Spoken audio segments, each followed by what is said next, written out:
지난 석 달여를 함께 나누었던 갈라디아서의 마지막 부분 말씀을 나누었습니다. 오늘 우리 읽은 이 말씀은 사실은 말씀이 서신이 다 끝났어요. 내용상으로는 다 끝났고 이 6장 11절부터 18절은 새로운 내용이 나오는 것이 아니고 이미 나왔던 내용들의 몇 가지를 다시 한번 진술하고 또 강조하면서 이 말씀을 마지막 마무리하는 그것이 오늘 이 6장 11절부터 18절이라고 할 수 있습니다. 18절에 11절에 보면 내 손으로 너희에게 이렇게 큰 글자로 쓴 것을 보라. 11절 자세히 봐도 별로 안 커 보이죠? 다른 부분하고 똑같아 보이죠? 그러니까 이건 지금 우리가 인쇄한 이 성경 이야기가 아니고 원래 사도 바울이 그 갈라디아 교회들에게 보냈던 그 원본 편지 이야기를 하고 있는 거다라고 할 수 있어요. 이 당시에는 편지 같은 것들을 대피라는 것이 일반적이었습니다.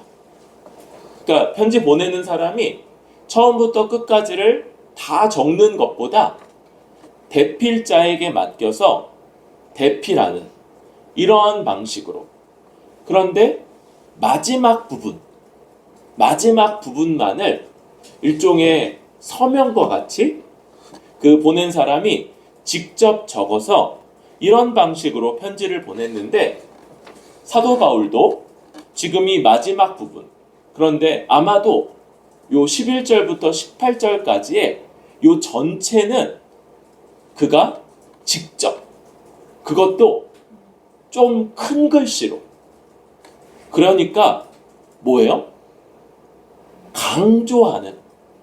강조하면서 지금까지 이미 이야기했지만 가장 중요한 것들 몇 가지를 한 번 더 강조하면서 이 편지를 마무리하는 것, 그것이 이 부분의 목적이라고 할 수 있겠죠.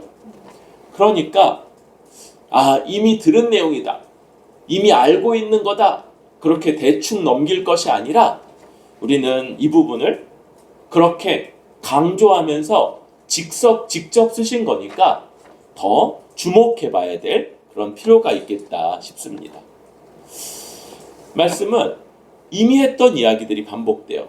그래서 12절, 육체의 모양을 내려하는 자들. 왜 이 사람들을 육체의 모양을 내려하는 사람이라고요? 이 사람들이 뭘 강조했어요? 할례였죠, 할례. 그러니까 남성의 몸에 이 자국과 흉터가 남는 그러한 일들을 대단히 중요시하고 강조하는 사람들이었으니까 이 사람들을 육체의 모양을 내려하는 자들이다, 이렇게 지금 비꼬면서 부르고 있는 것이죠. 그럴 때 이런 사람들이 자기에게만 하는 것, 그거 문제가 별로 안 될 수 있었어요. 그런데 억지로 너희에게 할례를 받게 함은, 이 사람들이 자신들의 가르침으로, 논리로, 그리고 협박조의 메시지, 이렇게 하지 않으면 구원을 받지 못한다, 너희가 예수 믿는 것 다 헛되다, 이런 방식으로 말함으로써 억지로 할례를 받도록 했던 것이죠. 그리고 갈라디아 교회들이 거기에 이끌려 들어가서 지금 많이 할례도 행하고 막 율법도 지키면서 그렇게 지금 혼란스러워졌던 것인데, 그들의 목적을 밝혀줘. 우리 12절 그들이부터 한번 읽어볼까요? 시작. 그들이 그리스도의 십자가로 말미암아 박해를 면하려 함 뿐이라. 이들의 사실 그 목적, 그 감추어진 목적이 뭐냐? 십자가로 말미암아 박해를 면하려 함 뿐이다. 여러분, 우리는 십자가에 거치는 것이 있다. 이런 말들을 나누었죠. 먼저 십자가, 그리스도의 십자가는요, 자기의 모든 공로, 자격, 훌륭함, 내가 이렇게 혈통적으로, 내가 행함으로 이렇게 우월하고 탁월해, 이런 것들을 철저하게 부정하게 만들죠. 뿐만 아니라 하나님 앞에서 씻을 수 없는, 우리의 능력으로, 우리의 방법으로 도무지 바꿀 수 없는 본질상 죄인이라는 것, 하나님의 진노와 저주 앞에 서 있는 죄인이라는 걸 맞닥뜨리게 하는 것, 이것이 십자가였습니다. 이 십자가에 거치는 것 때문에, 그래서 사람들은 십자가를 꺼려하고요, 십자가에 자꾸 뭘 섞으려요. 여담이지만 여러분, 우리 교회에는 십자가가 없죠. 우리 개신교회 전통은 예배당 안에 십자가를 만들지 않거나, 혹시 십자가를 만들 때 어떻게 하냐면 꾸며지지 않은 그대로의 십자가. 그런데 반대가 그 로마 가톨릭의 십자가 같은 것이죠. 그곳의 십자가는 금으로 혹은 보석으로, 그리고 아주 이 잘 깎은 그런 모양들로 대단히 이 예술적인 조형물로 조형화된 그런 십자가가 우리와 달리 이 로마 가톨릭 저 천주교의 십자가예요. 그 최근에 그 사그라다 파밀리아 저 가우디 성당이 완성이 돼서 그 위에 거대한 십자가를 올리고 있더라고요. 이 십자가도 굉장히 이렇게 조형미가 있게 만들어진 십자가인데, 건축물로는 아름답지만, 그러나 우리 주 예수 그리스도의 십자가를 나타내는 데는 부적절하다. 그것은 우리의 십자가가 아니에요. 우리는 십자가를 다른 걸 섞지 않는 거예요. 그걸 아름답게 꾸미거나 거기에 뭔가를 덧붙이지 않고 주님이 처참하게 피 흘려 죽으신 그 십자가, 그 나무 짝대기, 그것을 그대로 나타내고요. 그 의미는 뭐예요? 우리가 그 십자가에 달려 처참하게 죽어 마땅한 죄인이라는 걸 나타내는 것이죠. 그런데 이런 십자가에 그 거치는 것 때문에 사람들이 싫어하는 거예요. 그리고 그로 말미암아 이 십자가는 박해의 이유가 되죠. 그러니까 저들이 할례를 강조하는 것, 그거 순수한 목적이 아니라 이 십자가로 말미암아 주어지는 박해를 피하고자 하는 그 숨은 목적, 숨은 뜻이 그들 안에 담겨 있다는 것, 이것을 사도 바울은 이런 방식으로 드러내고 밝히 알려주고 있는 것이죠. 뿐만 아니라 13절, 그들의 또 다른 숨겨져 있는 그 모습이 있는데, 13절도 같이 읽어볼게요. 시작. 할례를 받은 그들이라도 스스로 율법은 지키지 아니하고 너희에게 할례를 받게 하려는 것은 그들이 너희의 육체로 자랑하려 함이라. 여러분, 할례를 강조하고 율법 준수를 강조하는데 그들은 정반대로 자기 스스로는 율법을 지키지 않는 자들인 거예요. 할례를 주장하고 할례를 받도록 하면서도 스스로 율법을 지키지 않는 것, 이것이 그들의 아주 비열함이고 표리부동함이라고 할 수 있는 것이죠. 할례를 받는 것, 할례 하나를 강조하는 건 원래 어떤 의미가 있었어요? 나머지 이 율법 전체를 다 지켜야 된다.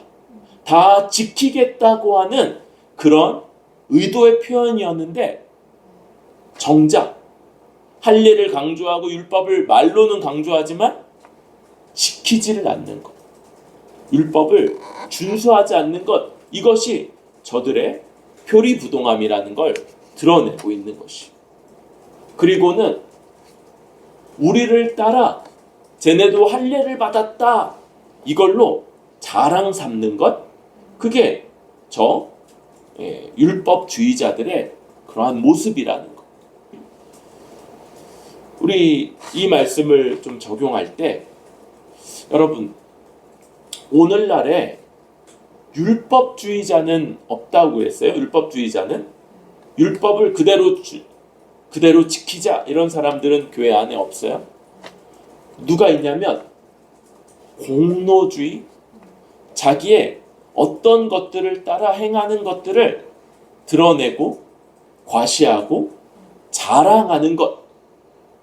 그런데 우리는 마찬가지로 그 이면에 자신의 어떤 점을 자랑하고 그것들을 공로 삼으려 하는 것들의 이면에 뭐가 있냐면 십자가를 직면하지 않으려는 그 동기가 그 안에 숨어 있다는 걸 봐야 돼요.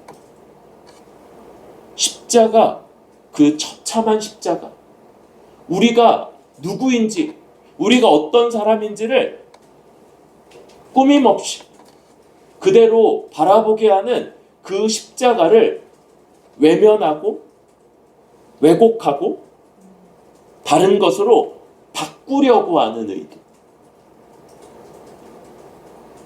그리고 그 안에 어떤 것도 있겠어요? 율법.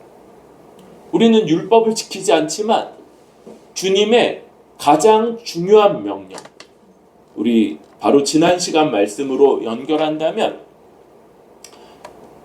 형제가 죄를 범했을 때, 죄범한 것이 드러났을 때 온유한 심령으로 그것을 바로잡아 줌으로써 서로 짐을 지는 것, 함께 짐을 지는 것, 이것이 성령을 따라 살아가는 우리의 마땅한 삶인데, 이건 제쳐놓고 이런 일들은 하지 않고 오히려 자기의 헛된 것들을 자랑하고 그걸 과시하려고 하는 것, 이런 것들이 공로주의 혹은 공로주의적인 가르침 안에 숨겨져 있는 저의다.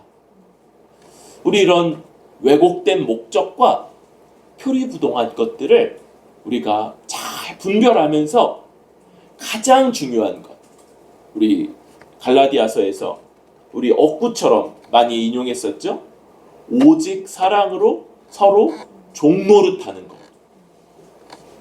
그것은 여러 가지 방식으로 표현될 수 있지만 우리 형제, 죄지은 형제의 짐을 짊어지는 것들, 또 말씀을 위해서 적극적으로 배우며 씨를 뿌리는 것들, 또 형제들을 위해서, 이웃을 위해서 계속 선한 일들을 행하는 것, 이러한 것들이 바로 오직 사랑으로 서로 종노릇하는 것이며 주님과 같이 이웃을 사랑하는 것인데, 이것이 주의 가르침이라는 것들을 잘 살피기 바랍니다.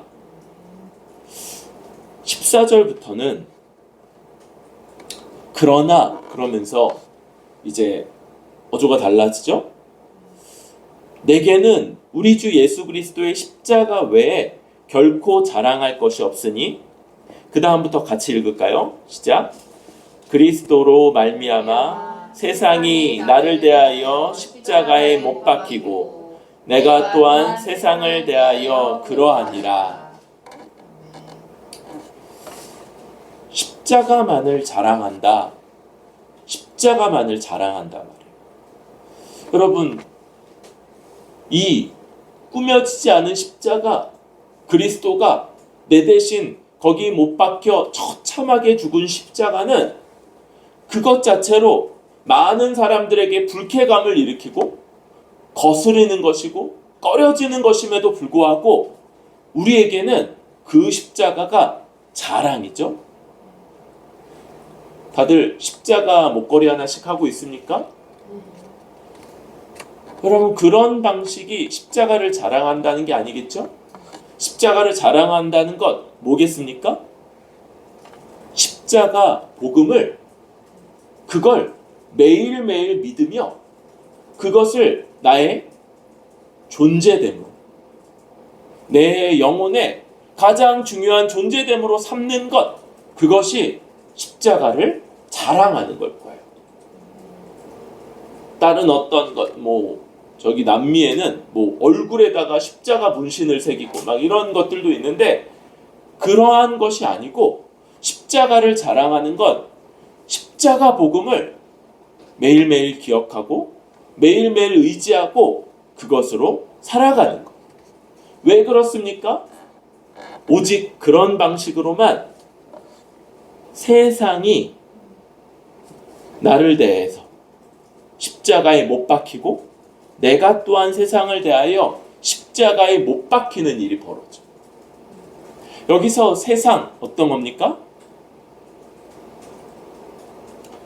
죄, 사망, 사탄이 지배하고 있고 우리가 그 속에서 살아가는 그런 실제적인 곳이죠. 거기에 그리고 죄와 유혹으로 이끌리는 그러한 것들이 있다고 그랬어요. 그런데 우리가 그 가운데 살아가면서도 어떻게 동화되지 않고 그 유혹에 빠져들어가지 않고 살아갈 수 있습니까? 십자가를 통해서 죽는 것. 십자가에 못 박힌다는 건 죽는 거예요.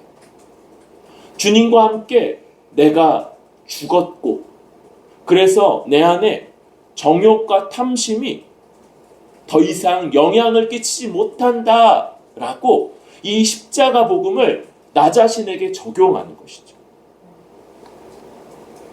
세상과 나는 그래서 이제 주님의 십자가로 그것을 믿을 때 주님과 연합하여 십자가의 죽은 자 되어서 더 이상 세상에 이끌리지 않고 세상에 동화되지 않고 그 가운데서도 주님을 따라 살아갈 수 있는 것이. 그런 일에 15절 할례 무할례 그런 것들은 아무 상관이 없죠. 뭐가 중요합니까? 오직 새로 지으심을 받는 것. 십자가에 못 박혀 죽는 것이 14절에 나타났다면 15절은 주님과 연합해서 부활한 주님과 다시 살아나는 것.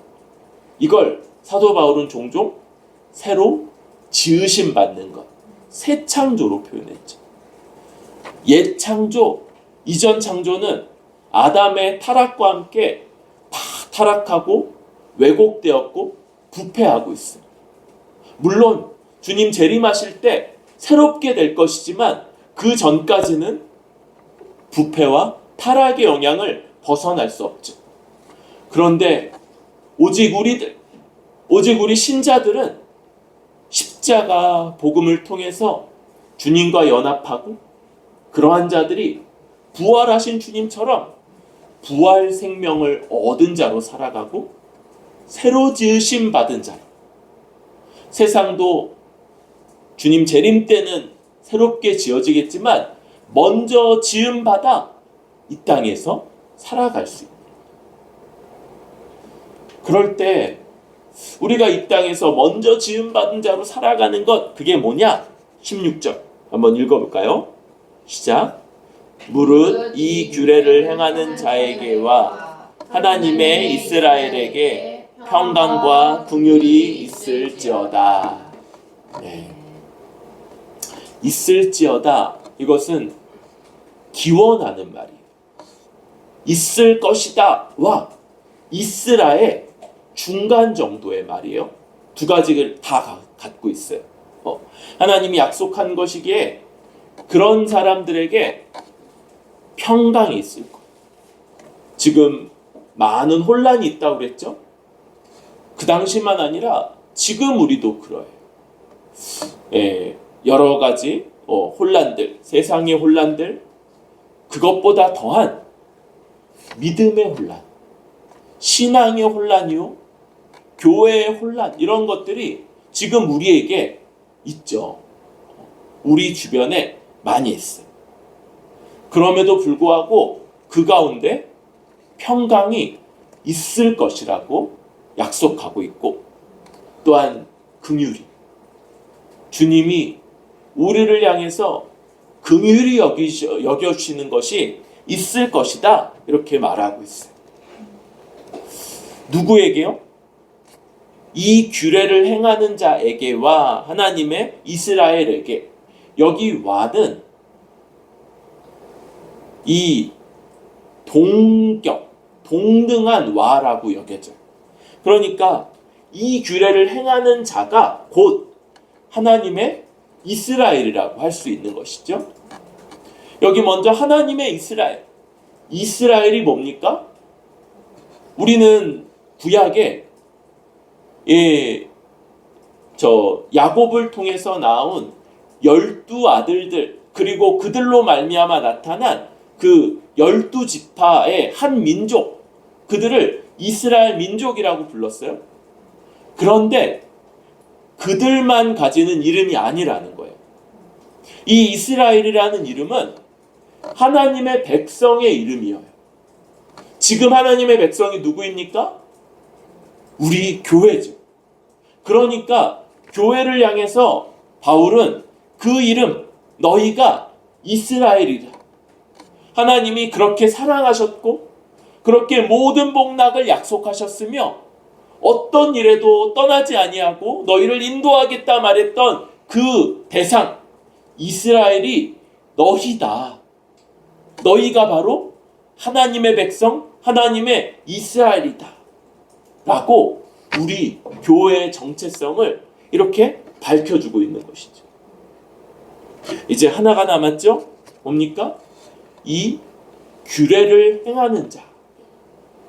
여러분, 지금 예수 십자가 복음을 믿는 자들이 주님과 함께 연합하여서 죽음으로 세상과의 관계가 끊어지고 더 이상 세상의 지배와 세상이 이끌어가는 것들을 받지 않게 된다고 그랬죠? 이제 주님의 부활하신 주님과 함께 새 창조함을 받아서 새롭게 살아가는 존재들이에요. 그러한 자들이 이 규례를 행한다 말하는 거예요. 여러분, 여기서 규례는 카논이라고 하고 우리 캐논이라고 하는 법칙, 이런 거.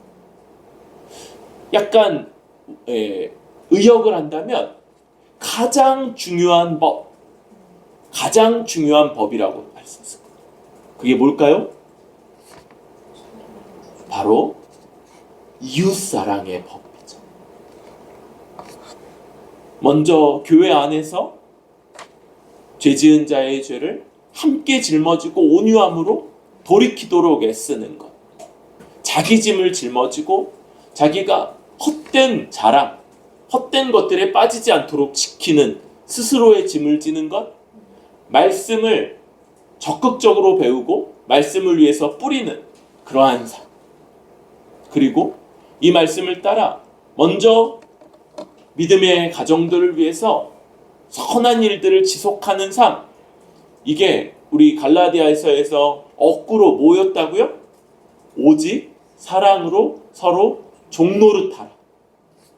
이것이 하나님의 옛 계명이며 새 계명으로서의 카논, 규례라는 거예요. 규례. 그래서 새로 태어난 자마다 바로 이 땅에서 이 하나님의 법, 하나님의 가장 중요한 법, 이 이웃사랑을 행하면서 살아간다. 그러한 자들에게 여러 가지 어려움이 있는 가운데서도 주의 뜻대로 행하는 자로서의 평강이 있고, 여러 비판, 또 박해, 대적이 있다 할지라도 하나님께로부터 오는 긍휼이 그들에게 있다는 것. 이것이 바로 우리 십자가를 자랑하는 사람들, 곧 교회에게 주어질 거다 약속하고 있는 것이죠. 여러분, 우리의 정체성, 우리는 십자가를 자랑하는 사람들, 곧 십자가 복음으로 그것을 우리 정체성 삼는 사람들인 거죠. 그리고 십자가 복음을 다시 기억하고 믿을 때 이 세상, 우리를 유혹하고 다시 죄, 사망, 사탄, 그리고 율법으로 우리를 이끌어가려는 저 지배력이 더 이상 우리에게 미치지 않는다는 걸 고백하는 사람들. 물론 우리는 성령을 따라 적극적으로 거기서 벗어나기 위해 애써야 되는 사람들이기도 하죠. 그리고 성령을 따라 이제 오직 사랑으로 서로 종노릇하는 삶. 하나님의 규례를 따르는 자들로, 하나님의 백성 이스라엘의 칭호를 가진 자들로 그렇게 살아가는 것. 우리 이 십자가 복음을 믿을 때 이 세상의 원리에서 벗어나 새로 지음받은 자로서 하나님의 법을 성취하며 그것을 행하며 살아갈 수 있다는 걸 매일 아침마다 주 앞에서 이것을 기억하고 붙잡고 살아가는 것, 그것이 우리 십자가를 자랑하는 교회의 정체성이다. 이것을 같이 붙잡을 수 있기를 바랍니다. 마지막이죠. 17, 18절. 우리 17, 18절 한번 읽고 말씀 나눕시다. 시작. 이후로는 누구든지 나를 괴롭게 하지 말라. 내가 내 몸에 예수의 흔적을 지니고 있노라. 형제들아, 우리 주 예수 그리스도의 은혜가 너희 심령에 있을지어다. 아멘. 사도 바울이 이후로는 누구든지 나를 괴롭게 하지 말라 이렇게 말해요.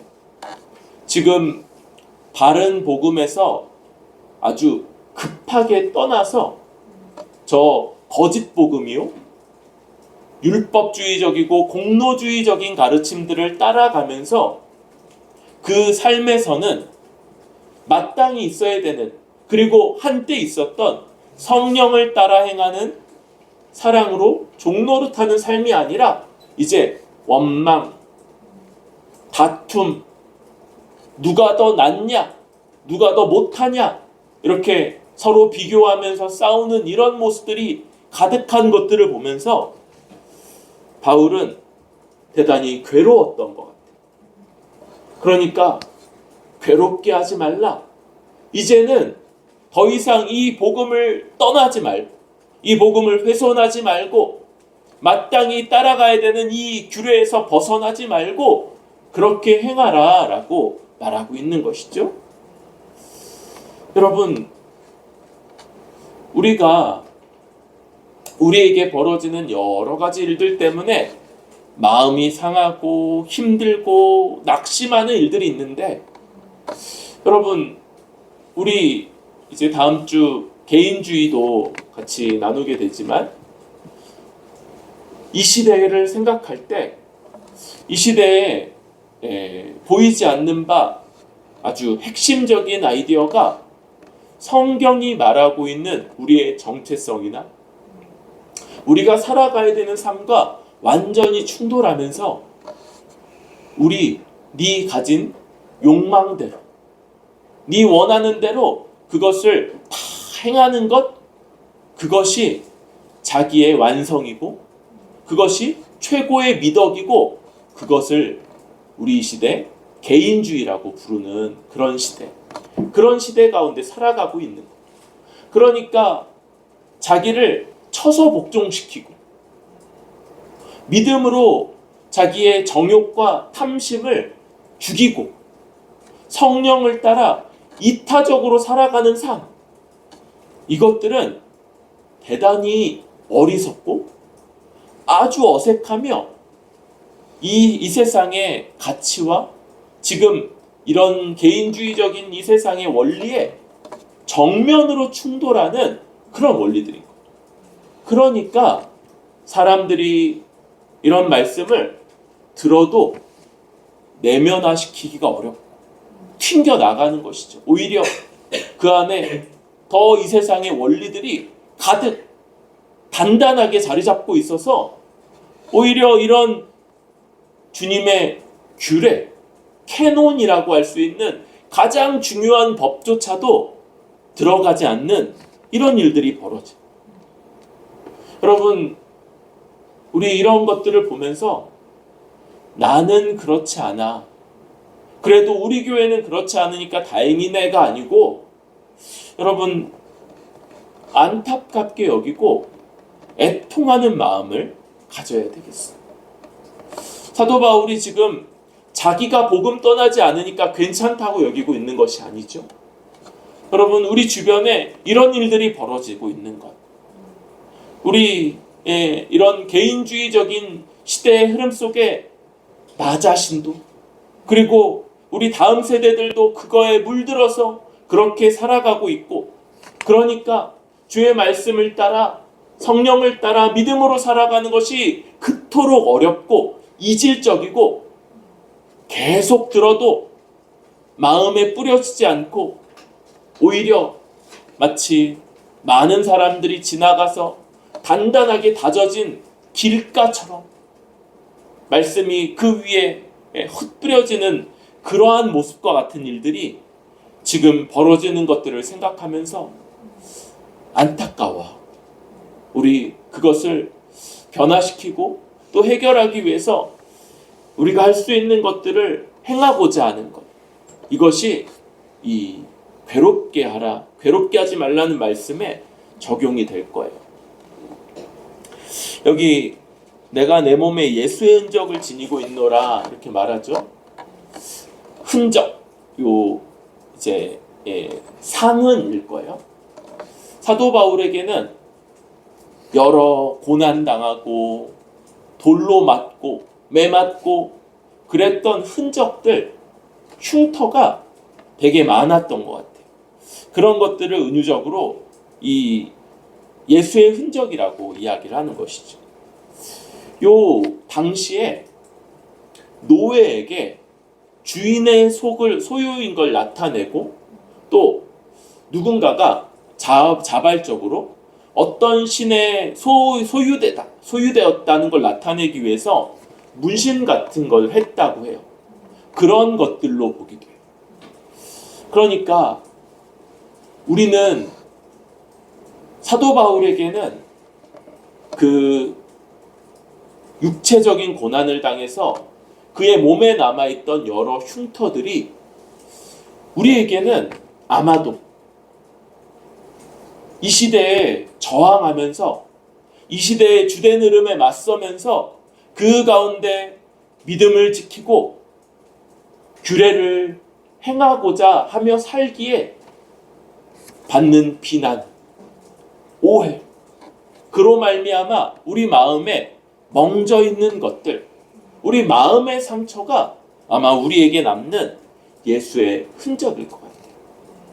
우리 이렇게 함께 나았을 때 그렇게 살다가 겪었던 마음의 상처들을 나누고 그것이 서로 예수의 흔적이다.